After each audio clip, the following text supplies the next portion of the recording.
अस्सलाम वालेकुम दोस्तों, मैं करामतुल्लाह तुसां दे यूट्यूब चैनल एक क्रिएशन जनाब असां अज थोड़ी खिदमत हाज़र थे अपने गाँव की वीडियो गिन के। तो मौसम बड़ा प्यारा है सारे गाँव, सर्दी भी काफ़ी हुई थे खली है। तो असां थोड़े नाल भी शेयर करा चाह अज ये देखो ना, पिछे बहुत अच्छा मौसम है, खूबसूरत सर्दी तो ठंड। अज धुप सूरज ही नज़र नहीं आया काफ़ी सारा नहीं, आड़ंगी मौसम सारा अच्छा रहा है, ठंडा मौसम है। तो अज सर्दी ज़्यादा है, हवा गुली हुई है।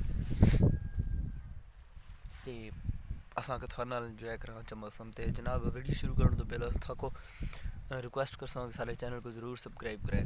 तो हम अस वाले चलने अपनी वीडियो नहीं जाने। तो असा थको मौसम दिखवेने अपने गाँव ना, ये जनाब सारा गाँव प्यारा। तो इसका मौसम थको दिखवेने, ये जो साड़ी फसलों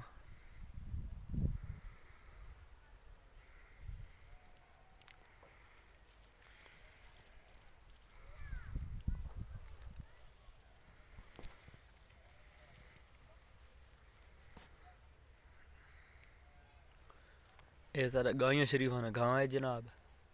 यो सारा जितने तक नज़र आता पे ना सारा ये सारे मटर शरीफ, सारी प्यारी मस्जिद। अल्लाह ताला इस घर को आबाद रखे।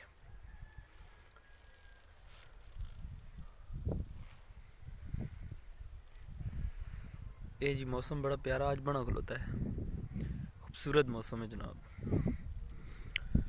कब्रिस्तान सारे